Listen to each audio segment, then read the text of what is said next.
So in this video, we're going to cover 5 major reasons that the fearful avoidant attachment style may threaten to break up or leave the relationship so frequently. So if you are a fearful avoidant attachment style, or if you are dating or have dated a fearful avoidant attachment style, I think there are really important things here to recognize and understand about this behavior of not knowing if you're coming or going, leaving or staying in relationships, and what's actually going on at the subconscious level and how to really unpack it and better understand it.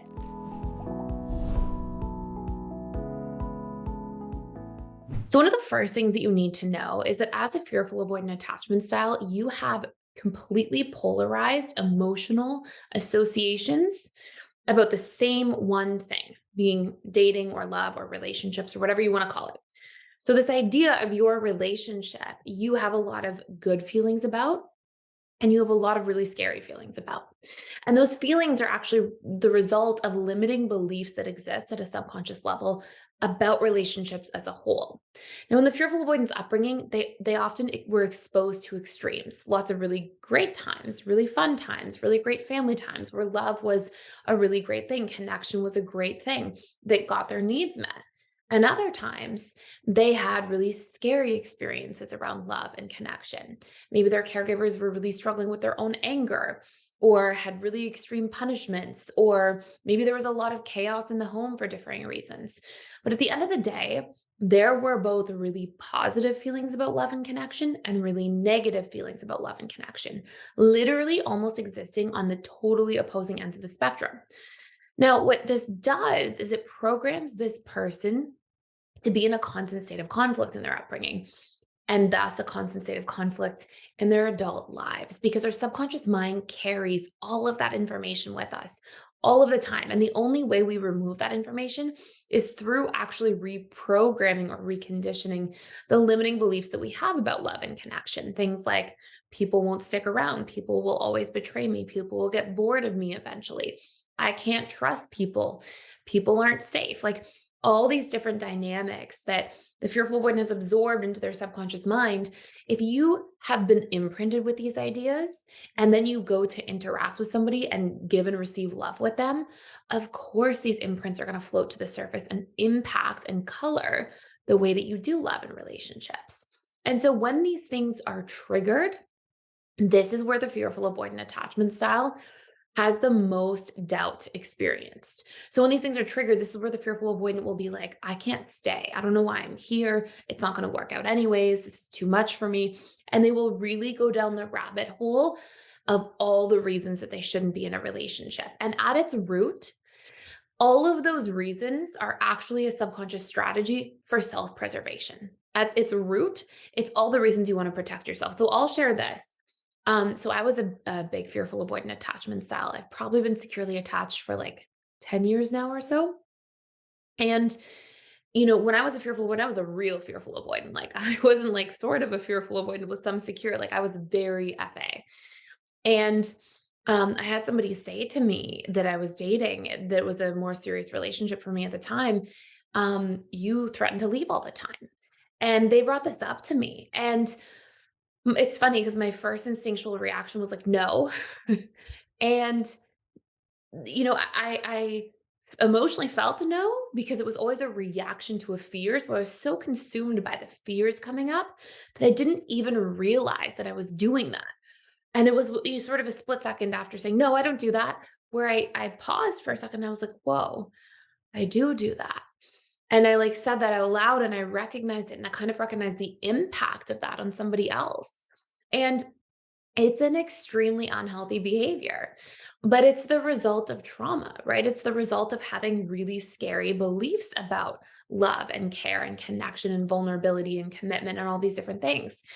And that actually was a huge pivotal moment for me that led me to like really start working on myself and sort of open some doors for me later to like really dig deep and look within myself. And that was a really powerful thing. That was way before 10 years ago. That was like 12 or 13 years ago or something like that. But it was a really powerful shift for me. And what I want to share about that really in particular is that in that dynamic, right? All I was doing, I really cared about that person that I was with at the time. I thought highly of that person. Um, generally had a lot of good parts of that relationship, although there was a lot of challenging parts. And it's like, when I reflect on this now, it's so interesting because it's almost like that experience, it was never me trying to leave him. Although, of course, that eventually happened and the relationship didn't work out. All the times that I tried to push him away by saying, I don't know if I can do this any longer. I don't know if this is working out between us. It's like the vast majority of the times that I said that, I wasn't actually ready to leave. What I was attempting to do at a subconscious level was push him really far away as a subconscious strategy to push all of these fears that had come up within me away. So, all these fears I had that this person was eventually going to hurt me, or I couldn't trust this person not to betray me in some way, or we're going to get bored of each other and the relationship's going to fall apart eventually, anyways, and it's going to be really painful, or, I'm scared this person is doing something that doesn't make sense to me right now, or I'm scared I'm going to be trapped in this dynamic. All these like subconscious fears that I had as a fearful avoidant, it was like me trying to push the fears away, not the person away. And so when all those fears would come up and be so strong, all those negative emotional associations, I was like trying to hot potato them, like throw them away, push them back. And that would end up being projected onto that person in a relationship. Now, of course, fearful avoidance can like actually want to leave a relationship.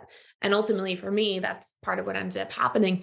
But there were so many times, not just in that relationship, but in all the past relationships I had as a fearful avoidant, where I would push that button all the time and didn't even realize that I was doing that, right? Like didn't even realize the impact that was having or the downsides to somebody else or the destruction that that could cause. And it was one of the biggest things I really committed to working on when I began my attachment journey at like 20 years old or so. And so, this whole dynamic can be so powerful to understand because you as a fearful avoidant, it can be so powerful to understand and take accountability for. But also, if you are the loved one of a fearful avoidant, I think it can feel like there's all of this, like, hot and cold and on and off and all these different dynamics. And really deep down, that person's just really scared. Like that person's just really in the thick of like all of these different fears and all of these racing thoughts coming up. And they're trying to escape that by escaping you. And so hopefully that's helpful for somebody to hear who might be experiencing that.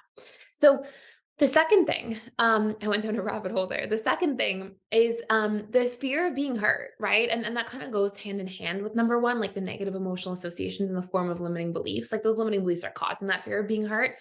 But when the fearful avoidance really hurt, or if they're really triggered, if they're really upset, or if they're feeling really trapped, or they sort of have this like fight, flight, freeze, fawn response that comes up, they may really push somebody away from that perspective because they're just trying to push their frustration away as well. So it sort of follows down that same trajectory with number one. Number three, this can be another reason that fearful avoidance do this. Although I see this happen less often.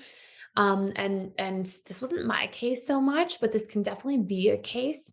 Is that fearful avoidance may consider leaving the relationship or say out loud, well, maybe it's not working out, as a test to see if the other person will put up a fight. And if that's happening, really underneath that, what's happening is that the fearful avoidant in that case is thinking this person doesn't want to be with me, or I can't tell if they want to be with me. So I'm going to see where they stand when I say this.